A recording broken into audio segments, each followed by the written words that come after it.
전해드린 대로 이틀간 이어진 극한호우로 전국 곳곳에서 피해가 속출하고 있습니다. 네, 관련 소식 맹소영 기상칼럼니스트 정창삼 인덕대 스마트건설방재학과 교수와 함께 짚어보도록 하겠습니다. 안녕하십니까? 안녕하세요.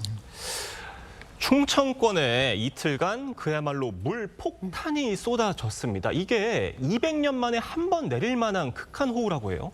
맞습니다. 특히 충남 서산의 경우에는 이틀 만에 519.3mm의 비가 내렸는데요. 그러니까 사실 16일 퇴근길 무렵부터 호우특보가 발령이 됐기 때문에 본격적인 비의 시작은 거의 오후부터라고 보실 수가 있습니다. 그러니까 어떻게 보면은 거의 한 10시간 만에, 그러니까 하루도 채 되지 않는 기간 동안에 연강 수량이 이 서산 같은 경우에는 1년에 1,300mm가 채 되지도 않거든요. 1년 동안에 내려야 할 비의 3분의 1 정도에 해당되는 비가 거의 10시간 만에 쏟아졌다라는 이유이기 때문에 거의 전체적인 총 양도 양이지만 또 이제 시간적으로 집중됐던 양도 굉장히 많았다라고 보실 수가 있습니다. 1968년에 서산의 경우에는 처음으로 기상 관측을 시작을 했는데 이때 이후로 하루 동안 내린 비 중에 가장 많은 비가 기록이 됐고요. 그리고 특히 이제 취약 시간대인 새벽 1시에 집중적으로 비가 쏟아졌는데 1시간 만에 무려 114mm 이상의 비가 내리면서 아마 피해가 본격적으로 급증했던 시점이 이제 이 시점부터라고도 보셔야 될 것 같습니다. 네, 정부도 이제 대응 단계를 격상을 했습니다. 중대보온 3단계로 가동을 하고요. 풍수의 경보도 심각으로 격상을 했는데 대응 수준이 최고로 올라간 거죠? 그렇습니다. 2023년 이후 2년 만에 처음으로 중대본 3단계를 했는데요. 행정부가 할 수 있는 최고 단계의 그 대응입니다.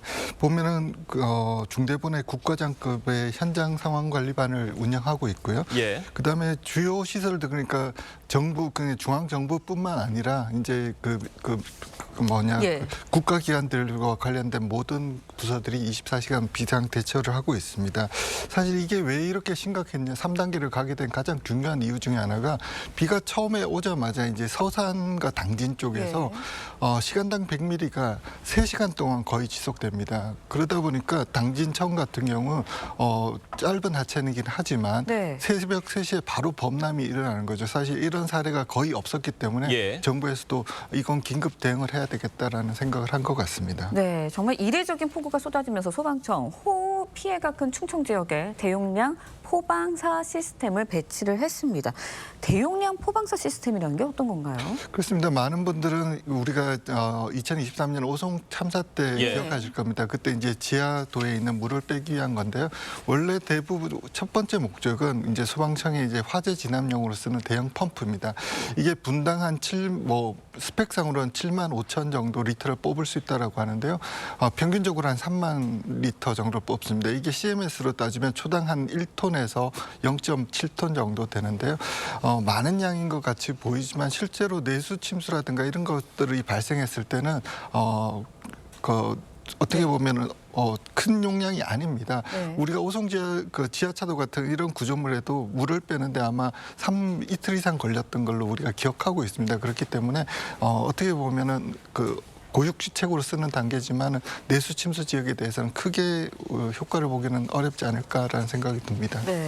이번 폭우로 안타까운 인명피해도 있었습니다. 이 사망자 4명 중에 3명이 충남에서 나왔고요. 이 많은 주민들이 하천 범람 위기로 대피하기도 했어요. 맞습니다. 시간당 114.9mm, 굉장히 일반인들이라고 하면 상상하기도 힘들 정도의 비인데 보통 일반적으로 시간당 10mm의 비에도 충분히 우산이 필요할 정도입니다. 시간당 30mm의 비라면 거의 기상청에서 호우특보가 발령이 되는 그런 기준급의 집중호우의 시작 단계라고 보셔야 되는데 시간당 100mm 이상의 비라면 거의 폭포수 중간에 들어가 있을 정도의 굉장히 강력한 비입니다. 그래서 본격적으로 이렇게 시간당 강수가 집중되는 이제 시간대부터 이제 피해가 발생을 했는데 이날 사망자 4명 중 3명이 충남에서 발생을 했습니다. 오전 6시 15분쯤 서산시 성납동에서 물에 잠긴 차량 안에서 60대 남성이 심정지 상태로 발견을 했는데 갑자기 쏟아진 비에 미처 대피하지 못하고 차에 갇힌 것으로 소방당국은 보고 있습니다. 그리고 또 오전 11시 25분쯤에도 80대 남성이 물에 빠져 숨진 채 발견이 됐었는데 아마 이 당시의 상황으로 인해서 대피를 못하는 것도 있기도 하지만 이분들을 빠르게 구조하지 못했던 이유 중에 하나가 이 시간당 100mm 정도라고 하면은 구조를 하시는 분들이 밤 시간대에 시야 확보도 굉장히 어려웠다는 점.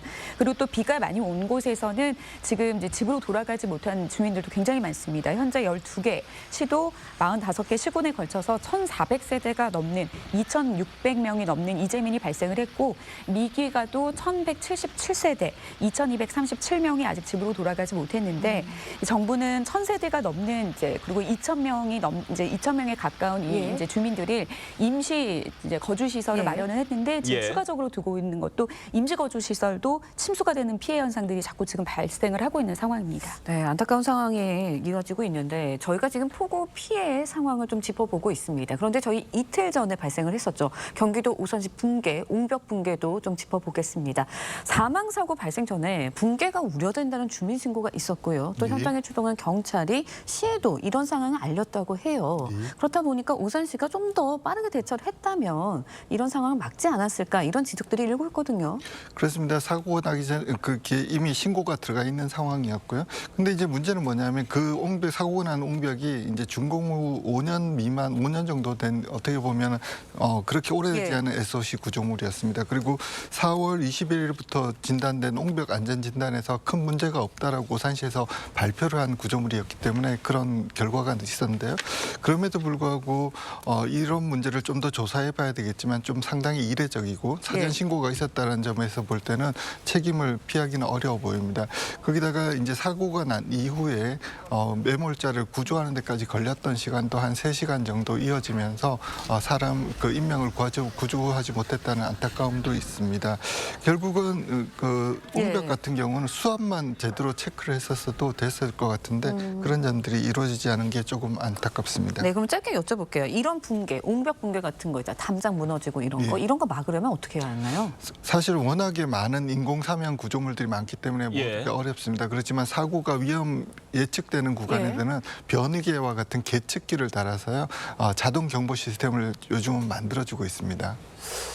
비가 충청에만 내린 게 아니었습니다. 광주에서도 어제 하루 동안에만 400mm가 넘는 기록적인 폭우가 내렸는데 이게 한 달 동안 내릴 비의 양을 어제 하루 만에 뛰어넘은 거라고 해요. 맞습니다. 어제 오후부터 강한 비구름대가 이제 남부지방으로 내려가면서 특히 이제 호남 지역 중에서도 이제 전라남도, 광주 지역에 굉장히 많은 양의 비가 집중이 됐는데요. 광주 지역 같은 경우에는 7월 한 달 동안에 총 내리는 강수량이 300mm가 채 되지 않습니다. 근데 호우특보가 발령됐던 시점을 보면은 12시간 만에 이들 지역에 한 달 동안에 내려야 될 비의 양이 이미 내려진 거고 총 강수량으로 봤을 때는 7월 한 달에 한 140%에 해당되는 비가 집중이 됐다라는 점. 그리고 문제는 1시간에 또 집중되는 강수량을 살펴보니까 시간당 최대 강수량 광주가 76.2mm를 기록을 했거든요. 그러니까 기상청에서 호우 긴급 재난 문자를 발표를 하는 기점인 72mm도 훌쩍 넘어서는 수치였기 때문에 지금 이들 지역의 대비보다는 대피 상황이었다. 그런데 지금 이제 2020년에도 시간당 80mm 이상의 비가 이제 내리는 점을 봤을 때 최근 들어서 이렇게 이제 극한호우라고 하는 시간당 70mm 이상의 비들이 지금 계속 빈번하게 발생하고 있는 그런 추세입니다. 앞서 기상청에서 광주 전남 지역 장마가 지난 1일에 끝났다고 밝히기도 했는데 이런 폭우가 내린 거 저희가 어떻게 봐야 되겠습니까? 그러니까 기상청에서 일반 사람들이 생각을 했을 때는 하늘에서 내리는 비는 우산으로 모두 가려야 되는 똑같은 비처럼 보이기는 하지만 기상청에서는 일종의 하늘에서 내리는 비에 대한 이름을 붙여주는 거죠. 그러니까 그중에서도 장맛비의 시작과 끝을 좀 구분을 하는 것은 우리가 기후변화의 패턴을 분석하는 데 있어서 굉장히 중요한 지표가 됩니다. 그런데 이제 장마 전선이라고 하는 것은 덥고 습한 공기와 차갑고 건조한 공기의 경계면을 찾는 건데 이 스튜디오에 한 곳에는 온풍기, 한 곳에는 냉풍기를 틀어놨다고 했을 때 사실 그 육안으로 경계면을 찾는 거는 쉽지 않지 않습니까? 그런데 이제 7월 1일 날 남부와 제주도 지역에는 장마가 끝났다라고 과감하게 이제 기상청에서 말할 수 있었던 것은 찬 공기가 내려올 수 있는 여지는 있기는 하지만 중부지방까지 내려오지 남부지방까지 내려올 것이라고 기상청은 이제 당시에는 예보를 하기 좀 어려웠던 거죠. 그런데 이번에 물론 이제 장마에 대한 시종 기간에 대한 최종 분석은 이제 모든 여름이 끝나고 나서의 사후 분석이 되겠지만 지금 전국적으로 내리는 비가 좀 애매하게도 장맛비의 상태로 분석이 된다라고 하면 이제 종료가 된 시점 이후에 다시 장맛비가 내린 그런 좀 사례가 될 것으로 보입니다. 네, 그런데 이제 광주와 전남 지역에 내일까지 최대 400mm의 비가 더 온다고 하고요. 부산, 경남, 울산 일대도 역시 더 많은 비가 내린다는 예보가 나와 있는 상황입니다. 그렇다 보면은 남부 지역에 이런 비 예보가 있으면 피해가 더 커지는 거 아닌가요? 그렇습니다. 일반적으로 우리가 광주가 위치한 영산강 유역 같은 경우 다우 지역은 아닙니다. 그렇기 때문에 아시다시피 영산강 유역에는 다목적 댐이라든가 댐이 없는 상황이고요. 섬진강 일대도 유사합니다. 그래서 유로 연장도 짧기 때문에 과거에 이제 큰 피해가 별로 없었던 지역입니다. 그런데 이번에는 보면은 충청권에서 굉장히 많은 비를 내렸던 비구름이 세력이 약해지지 않고 그대로 들어와서 좀 더 강한 비를 내렸던 거죠. 그래서 이런 기록들이 일어나면서 굉장히 큰 피해를 낳고 있는데요. 굉장히 이례적인 상황이라고 할 수 있습니다. 네. 이번 비의 특징에 대해서도 저희가 좀 살펴보겠습니다. 좁은 지역에 많은 양의 비가 밤 사이에 집중이 된다는 점인 것 같아요. 왜 이런 상황이 생기는 겁니까? 그러니까 앞서 말씀을 드린 것처럼 장마라고 하는 것은 이제 다른 비와는 조금은 특징이 다른 게 거대한 성격이 다른 두 공기 덩어리가 대립하는 그 경계면에서 내리는 비이기 때문에 이제 보통 더운 날씨에서 나타나는 소나기와는 다르게 굉장히 체계적인 비의 형태로 나타나고 있거든요. 그런데 과거와는 좀 다른 형태로 극한의 공기가 대립을 하다 보니까 좁은 구역에서 많은 양의 비가 좀 오랫동안 머무르는 형태로 지금 장마 패턴이 바뀌고 있고, 그리고 지금 이제 최근의 장마의 특징들을 좀 살펴보면 그냥 두 공기의 대립만 하는 것이 아니라 그 사이에서 중규모 저기압이라고 해서 그 두 공기를 굉장히 급격하게 섞어놓는 과정에서 불안정을 야기시키는 그런 현상들이 초래된다는 점. 그리고 최근 들어서는 또 이제 피해 복구라든지 인명구조 작업이 좀 어려운 야간 시간대, 취약대에 야행성 비로 내리는 그런 현상들도 나타나고 있는데 특히 이제 밤 같은 경우에는 비구름의 연료가 되는 하층에서 불어오는 그런 덥고 습한 그런 수증기들이 유입될 수 있는 조건들이 많이 형성이 되거든요. 왜냐하면 낮 동안에는 일사로 인해서 이제 지면의 기온이 올라가게 되면 일종의 에어 커튼이라고 해서 상하간의 공기의 움직임들이 원활합니다. 그렇기 때문에 수증기가 지면으로 들어오려고 하더라도 이 공기들이 막고 있기 때문에 좀 들어오지 못하다가 밤이 되면은 좀 이제 발달을 할 수 있을 만한 조건이 되기도 하고요. 그리고 낮에는 좀 양동이에 우리가 물을 똑같은 양을 가지고 있을 수 있는 양이 밤이 되면은 그 똑같은 양을 이 컵에다가 이제 담는다라고 하면 남는 부분의 차이에 이렇게 새어나오는 물들이 모두 다 비의 형태로 내리는 이런 어떤 상대 습도가 이제 낮아지는 그런 이제 부분까지도 어떻게 보면 야행성 비를 좀 유발하는 그런 모든 원인이라고 좀 볼 수 있겠습니다. 네, 짧은 시간 이제 극한 호우가 쏟아지면서 곳곳이 침수되는 피해가 발생하고 있는 거거든요. 그렇다 보니까 그런데 지금 요즘에 최근의 기상 상황을 보면 이런 이례적인 현상들이 좀 일상화되는 것 같다라는 생각이 들거든요. 그렇다면 이런 이 기상 변화에 우리는 대응하는 시스템을 잘 갖췄는지 여기에도 의문점이 듭니다. 저희가 어떤 시스템을 좀 갖춰야 될까요? 그렇습니다. 최근에 이제 기후 변화라는 얘기가 나오면 우리가 많은 피로감을 느끼고 있지만 명확하게 제가 느끼는 것은 이제 뉴노멀의 시대다. 그러니까 강우 패턴은 확실하게 변한 것 같습니다. 왜 그러냐면은 처음 보는 현상들이 2021년부터 최근 5년 동안 벌어진 일들은 굉장히 강우 부분에서 모든 기록을 갈아치웠습니다. 그렇기 때문에 우리가 새로운 시스템을 갖춰야 되는데요. 우리가 크게 보면 두 가지입니다. 홍수하고 가뭄 부분이 있습니다. 가뭄도 대비를 해야 되고요. 홍수는 사실 이제 내수, 외수를 같이 겸비를 해야 되는데요. 제일 중요한 거는 이번에 영산강이라든가 섬진강 유역에서도 보신 것처럼 범람 사례가 굉장히 많았습니다. 이 얘기는 뭐냐면은 강한 비가 갑자기 집중됐을 때는 소하천이라든가 중소하천이 범람할 위험이 굉장히 높고 실제로 많은 발생이 있고 있습니다. 그렇기 때문에 지방하천이라든가 소하천의 보강에 대해서 우리가 심각하게 생각을 해볼 필요가 있고요. 배수 체계, 내수 배제를 위한 시스템도 다시 한번 돌아볼 필요가 있습니다. 네, 알겠습니다. 그러면요. 또 염려되는 부분이 최근 이제 싱크홀 관련 그런 사고들이 많거든요. 그렇다 보니까 폭우가 쏟아지면 집안이 침하하는 그런 사고들이 일어나지 않을까라는 우려도 많아요. 그렇습니다. 이제 1차적으로는 싱크홀보다는 이제 포트홀이 가장 큰 문제입니다. 왜냐하면 침수가 일어나고 나면 이제 노면이 이제 아스팔트가 떨어져나가거나 콘크리트가 깨지는 부분들이 있거든요. 이런 포트홀 부분이 가장 첫 번째 위험하고요. 싱크홀 부분은 크게 두 가지로 구분할 수 있습니다. 상하수도라든가 이런 지하수 현상에 의해서 일어나는 경우는 우리가 가볍게 50cm에서 1m 미만의 이제 싱크홀, 이제 땅 꺼짐이 생기는 거죠.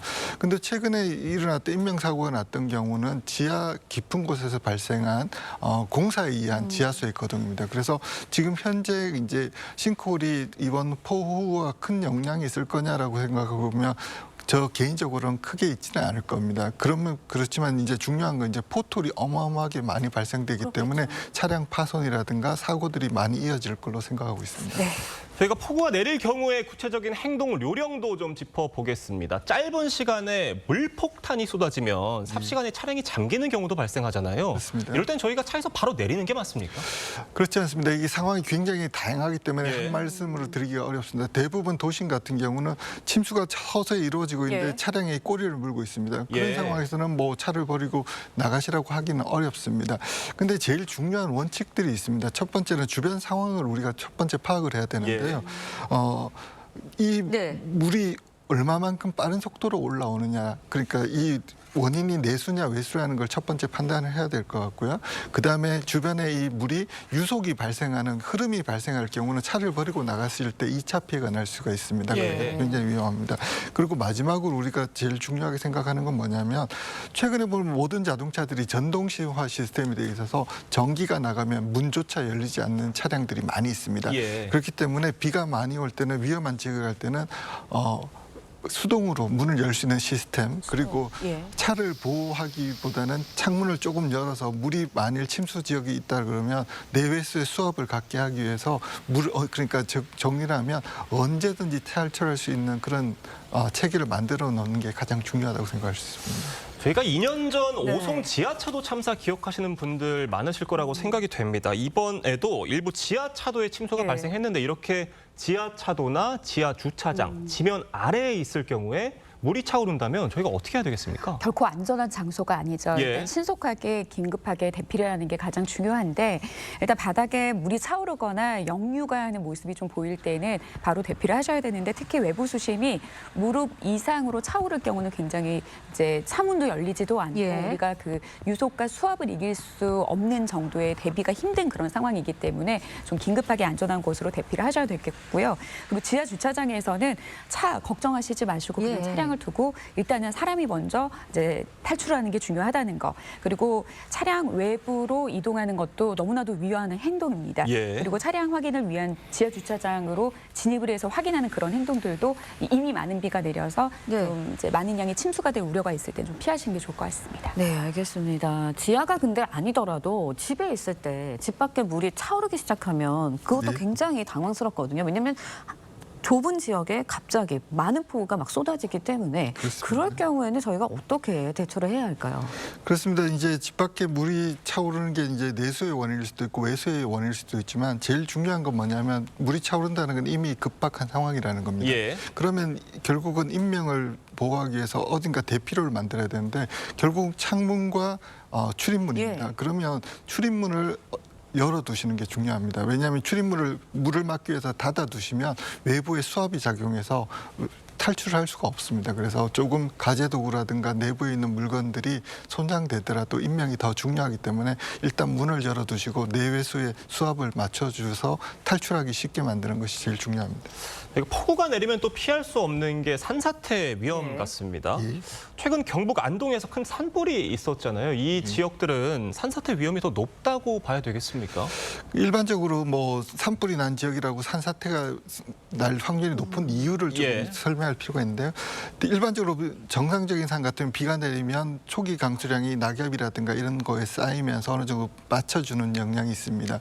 근데 이제 산사태가 산불이 난 지역 같은 경우는 그런 보충 중간재가 없기 때문에 예. 바로 그 토사가 내려오기 시작합니다. 그러면 이 토사가 기존의 산의 배수 체계를 망가뜨립니다. 그러니까 원래 흘러야 되는 물길이 아니고 다른 쪽으로 가버리고 예. 이런 체계를 만들기 때문에 산을 굉장히 불안하게 만들면서 토양 수분이 높아질 경우는 산사태를 유발할 수 있는 그런 원인이 됩니다. 그래서 이런 지역에 대해서는 철저하게 물길을 만들어준다든가 이런 것들을 사전 작업이 필요해 보입니다. 네. 산사태를 미리 알 수 있는 방법은 없는 겁니까? 우리가 이제 땅 울림이라든가 예. 뭐 지하수 울림이라든가 이런 것들이 사전 증상을 나무의 흔들림 이런 것들을 알 수 있다라고 하지만 실제로 폭우가 쏟아질 때는 예. 굉장히 폭우에 의한 소음이 큽니다. 그래서 실내에서는 알기는 굉장히 알아채기가 어렵고요. 굉장히 어렵단 말씀이시죠? 그렇습니다. 예. 그래서 지금 산사태 정보 시스템에서 나오는 포화도라든가 예. 경보를 통해서 사전 대비하는 것이 가장 적절하다고 생각하고 있습니다. 네, 알겠습니다. 대부분 이제 지역에 비가 예보가 돼 있는 상황입니다. 앞으로 더 비가 내린다는 이야기인데 있는데 남부 지역에 최대 이제 300mm 이상의 비가 내릴 수 있다 이런 예보들이 이어지고 있거든요. 정확히 지금 현재 상황에서 남부 지역 어디가 가장 위험한 지역인가요? 지금 전국적으로 추가적으로 내리는 비의 양이 상당히 많습니다. 지금 중부지방 같은 경우에도 이미 400mm 안팎까지 많은 양의 비가 내리고 있는 상황이었는데 지금은 비구름이 좀 산발적으로 흩어져 있는 상황이라서 전국적으로 소강 상태에 머무는 곳이 상당히 많습니다. 그런데 북쪽에 찬 공기가 다시 남하하고 이제는 남쪽으로 좀 물러났던 일부 후퇴를 했던 덥고 습한 공기가 다시 남쪽으로 확장을 하게 될 경우에는 어제 충남 지역에 머물렀던 그런 좁은 띠의 강수구역대가 이제는 남부 지역으로 머무를 가능성이 굉장히 높습니다. 지금은 이제 경남과 우리나라 서쪽 지역을 중심으로 호우주의보, 그러니까 경보가 조금 전까지 내려졌던 지역들도 해제가 된 상황인데 이제 앞으로 오늘 오후부터 다시 빗줄기가 체계적인 비의 구름 형태로 나타나게 된다라고 하면 강원 영서 지역 그리고 나머지 충북 지역과 경상북도 지역 거의 우리나라 전국토가 호우주의보가 내려질 가능성이 굉장히 높습니다. 예상되는 강수량을 좀 살펴보면 충청과 전북과 경북 지역이 앞으로 200mm 이상의 비가 추가적으로 내일 오전까지 더 내리고요. 그리고 이제 더 많은 비가 집중되는 특히 남부 지역 전남과 경남 지역은 300mm 이상의 비가 더 내릴 것으로 예상이 됩니다. 특히 이제 앞서 교수님께서 말씀을 하신 것처럼 앞서 내린 지역들은 이제 산사태의 위험도가 높을 수밖에 없는 게 최근 들어서 대형 산불이 발생을 했기 때문에 좀 이제 위험하다라는 점 그리고 비의 양이 상대적으로 적은 수도권 지역 뭐 30에서 100mm이지만 우리가 잊지 말아야 될 게 이미 누적된 비의 양이 상당히 많기 때문에 계속해서 비 예보에 대한 경각심 갖고 주의를 하셔야 될 것 같습니다. 그러니까 이번에 내린 물폭탄, 괴물폭우의 원인이 이상 기후로 진단이 되고 있는데 이게 우리나라뿐만이 아닙니다. 전 세계 곳곳이 몸살을 앓고 있는 상황인데 미국에서도 뉴욕 지하철이 물에 잠기기도 하고 또 항공기가 결항되는 사태도 있었어요. 그렇습니다. 지금 뭐 외신을 보면 뉴욕의 마비 사태가 굉장히 중요하게 타전되고 있는데 내부를 살펴보면 실제로 보면 시간당 50mm 정도밖에 오지 않았습니다. 우리나라에서는 뭐 서울시에서는 빈번히 있는 일인데요. 그럼에도 불구하고 시간당 50mm에도 도시가 마비되는 사태가 있었고요. 그걸 조금 더 시간을 더 뒤로 하면 텍사스 사태가 있습니다. 텍사스에서 한 300여 분이 돌아가신 안타까운 참사가 있었는데요. 텍사스에 비가 온 게 이제 6시간에서 12시간 동안 한 300mm 정도가 왔습니다. 텍사스가 일반적으로 우리나라 연평균 강우량이 한 700, 800 정도 되거든요. 그러니까 연평균 강우량의 절반 정도가 6시간에서 12시간 사이에 왔습니다. 그래서 이 정도 온비가 우리 서산이라든가 당진 쪽에 온비, 하루 온비하고 거의 유사했는데 미국에서만 하더라도 300명 이상이 사망하는 그런 안타까운 참사가 생겼습니다. 그런 걸 보면 전 세계가 기후 변화로 인해서 몸살을 앓고 있다는 건 명확한 증거인 것 같습니다. 네, 정 교수님께 하나만 추가로 좀 여쭤볼게요. 미국의 폭우에 대비하는 그 시스템이 좀 부족해서 이런 인명피해가 커졌다 이런 지적들도 있거든요. 그렇다면 이제 우리나라 이제 국지성 호우, 폭우 계속해서 내리고 있는 상황이에요. 뉴 노멀이 일상화가 되고 있는 상황인데 그렇다면 여기에 대해서 우리도 정비 시스템이 확실하게 갖춰져야 될 것 같습니다. 구체적으로 어떻게 갖춰져야 될까요? 그렇습니다. 제가 사실 지난주에 미국을 이제 출장을 해서 그 미 육군공무원단 관계자하고 잠깐 만나서 얘기를 나눴는데요. 뭐 결론적으로 보면 이제 노아라고 하는 미 기상청에 직원들이 상당수 해고되었습니다. 그러니까 수치 예보를 돌릴 수 있는 핵심 인력들이 많이 빠져나간 상태라고 들었습니다. 이런 문제들은 뭐냐면 결국은 기후변화라는 이슈 자체가 다소 조금 식상하고 피로감을 느끼고 해결하기는 굉장히 어렵다고 생각할 수 있지만 우리가 재난을 대응할 때 예방, 대응, 대비, 대응을 에 대한 인력들은 꾸준히 투자를 하지 않고서는 이런 참사를 저는 막기 어렵다고 생각합니다. 효과가 비록 없을지라도 효과를 눈으로 체감하기는 어렵더라도 우리가 예방이라든가 대비 대응에는 꾸준히 투자를 해야지만 우리가 이런 기후변화 시대에 올바로 그 시민들을 안전하게 보호하면서 살아갈 수 있을 거라고 생각하고 있습니다. 네, 뭐 일각에서는 그러면 댐이나 이런 하천에 빗물이 흐르는 터널을 좀 넓게 만들어준다든지 아니면 저전고를 좀 넓혀야 된다든지 이런 지적들이 있는데 그거에 대해서는 어떻게 생각하세요? 그렇습니다. 지금 참 답답한 상황이 있습니다. 예를 들어서 보면 충청권에 이제 청량에 이제 기후 대응 댐을 얘기할 때 지천댐 한 6천 6천만 톤 규모 댐을 네. 짓자고 했지만 지역 주민들의 한 60%가 찬성을 함에도 불구하고 사업이 이제 중지되거나 보류되는 상황. 그다음에 지금 현재 이슈가 됐던 난강댐이라는 곳이 있습니다. 난강댐에 지금 어제도 비상 방류를 하면서 굉장히 하류의 피해가 있었는데요. 난강댐의 치수 능력 증대 사업 같은 경우는 굉장히 오랫동안 필요했습니다. 그래서 지역 갈등들이 계속 이루어지고 있는데 이런 지역 갈등을 봉합하면서 우리가 시민들을 어떻게 하면 안전하고 이런 기후변화 시대에 안전하게 보존하고 자연을 보존할 것인가를 동시에 고민하면서 나가는 현명한 해결 방법이 필요합니다. 맹 대표님께 마지막 질문 좀 드려보겠습니다. 결국 이번 폭우 언제쯤 그칠지 그리고 폭우가 그친 뒤에 날씨가 어떨지 좀 설명 좀 해주시죠. 아마 이번에 장맛비가 올해 마지막 장맛비가 될 가능성이 좀 높지 않나라는 생각이 듭니다. 결국에 장마가 끝난다는 것은 남쪽에서 다가오는 덥고 습한 공기가 한반도를 이제 오랫동안 지배하는 이제 그 시기가 찾아온다라고 하는 건데 중부지방 같은 경우에는 일요일 오전까지 이번 폭우에 이제 남은 자락이 남아 있지만 일요일 낮에 예보를 보니까 당장 소나기 예보가 있더라고요. 그 말은즉 덥고 습한 공기가 빠르게 장악을 하면서 이제 대기 불안정으로 소나기가 내리는 이제 염해 그런 폭염. 날씨가 당장 일요일부터 시작을 하니까요. 일단 폭염 전에 토요일까지 계속되는 이제 폭우에 대한 대비 먼저 잘 하시기를 바라겠습니다. 네, 이번 폭우의 원인과 피해 상황, 대응책까지 맹소영 기상 칼럼니스트와 정창삼 교수님과 자세히 얘기 나눠봤습니다. 오늘 말씀 여기까지 듣겠습니다. 감사합니다. 고맙습니다.